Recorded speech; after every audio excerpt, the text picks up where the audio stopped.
का हो तू केहू के लकीर बना रेंगे लो, तू अपन लकीर बनावे लो, दुका करे लो, भाषा बढ़ावे लो, भोजपुरी के सॉरी बॉलीवुड के टक्कर दे लो, लेकिन रेंगते हुए तो नजर आ गई लो। ऊ कैसे कि छोड़ी ना, दशहर ऊ छोड़ी इनकर एगो गाना में से तनी ऐसा ई हो गई रहे और कहिया का जाने कौना जमाना में गौलर रहे तो बीच में के सब तनी ऐसा आ गई रहे तो बाप रे बा के ऊ फाटत रहे। एगो इनकर फिल्म आई रहे, फिल्म के ट्रेलर की फिल्म आई रहे, हाँ। हम ना देखे नहीं कर फिल्म के एक्टिंग हमरा 1% ना पसंद अरे आवल। वो हाँ फिल्म जानता आइल नहीं लो, पागल के ओमे एगो पागल के रोल कर रहल हन तो पावर स्टार एगो औरी फिल्म में पागल के रोल कर हन तो इनकर बुझात रहे जे बपौती लिखा गइल बा।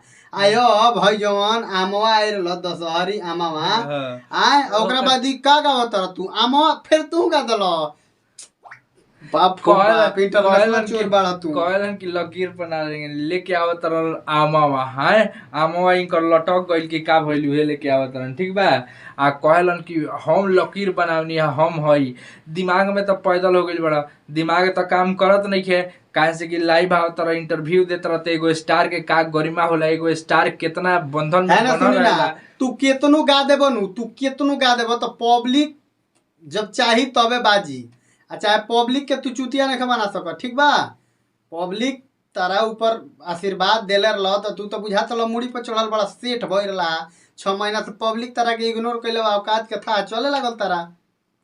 ना महाराज मेन मेन चीज बा स्टार का होता है, कहतरन कि अथी जेकरा में दम ना रहेला उहे छटपटा जाला, छटपटात के बाद एगो और बात ई कहले आदन तनिका इनकर इंटरव्यू देखत रहनी तो छटपटाट के एगो बाद बात ई कहले आदन तनिका जेकरा शरीर में बूता ना रहेला नु कादुन उहे बतिया। कादुन उ ओकरा खीस ज्यादा बढ़ला तार ले कम बूता पावर स्टार में बका। ना भाई ये बार ये हमरा लागे सुई ले के बॉडी फुलावला से होई है सुई लेला से।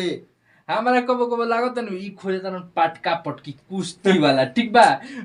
जब गाना से आप कंपटीशन गायकी से गाना से नहीं जीतिएगा, आप गायकी से नहीं जीत रहे हैं, आप पब्लिक के रेती से नहीं जीत रहे हैं, प्यार से नहीं जीत रहे हैं, मारा मारी कोयला से जीतबो ना। आ महाराज गारागारी तो चालू कर देले बड़ा गारागारी तो तारा दाएं बाएं रहे वाला सब गाड़ी आवते बड़े ऊ का इहो चालू कर देले बड़ा इनकर इंटरव्यू बड़का स्टार नु बनल महाराज, दुकान ट्रेंडिंग स्टार होवन, दुकान स्टार होवन, घंटा के स्टार भोजपुरी के डुबा ई महाराज रौड़ा ये ई विवाद से हट के बात करिए बड़ा। भोजपुरी कौना दिशा में जाता है, भोजपुरी के किंग आई लो डुबावत लो ये पता नहीं है प्रकाश। देखिए भोजपुरी सबसे पहल का बात की जॉब से ई 3-4 गोयल बड़े सनु तब से भोजपुरी बढ़ल नहीं है, भोजपुरी घटल बा। धुरंधर भैया के भी गाना पहले जौन आवत रहल जौन पुरनका राइटर रहल उ लिखत रहल तो गाना आवत रहल बढ़िया। आ वैसे भोजपुरी देखिए सबसे पहल का बात आप काम करके दिखाइए ना, बकर बकर बकर बकर मीडिया के सामने बोलला से होई हैं।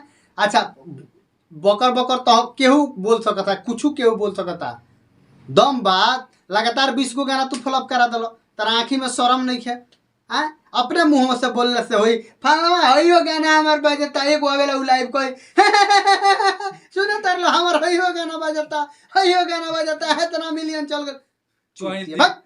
ऐड प्रमोशन के व्यू से होई कोई बाजी ना तोरा ले कम व्यू, तोरा ले सॉरी तारा ले कम व्यू ले के लइका मार्केट में खूब बाजल बड़े सुन, ठीक बा।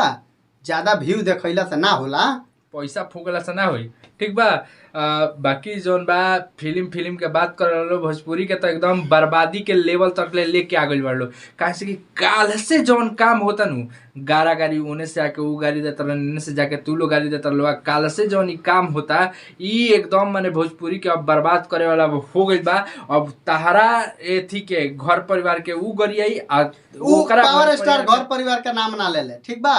तू भाई मंच पे एगो गइला तो उनकर मौसा के नाम ले ले लो, काल के तू इंटरव्यू देला बड़ा तो उनकर पूरा फुआ के लइका खानदान के पूरा लपेटला बड़ा, मेहरारू के लपेट देला, मेहरारू के कह देला जे उनकरा हई मेहरारू हौ ने के हो ए खाली मंच पे चढ़ के तू कह देला उनका लइका नहीं के हो ना होई ना लइका चैलेंज देता नहीं के लइका ना होई ना होई। बुझाता जे तू प्रयोग करैले बड़ा अपना लगे ओकरा बाद से बात करो कि संस्कार बा हमरा लगे आ दुका बा लकीर हम बनावनी हम जहाँ बानी तहाँ केहू नहीं खे लेके जैसे ही आमवा पर लेके अइलन वैसे तू सोचला कि गर्मी बा आम तुराते बा तो हमहू बाकी आमवा पर सब लेके जनता आ सब जाए जानता जे केकरा में सब कितना केहू बॉल बा जानत ठीक बा के वीडियो का के ज्यादा से बावे। ज्यादा शेयर करी शेयर करी लाइक करी आई आप लोग के कार आए बा कमेंट बॉक्स में जरूर बताई मिलता नहीं अगला वीडियो में तब तक खातिर।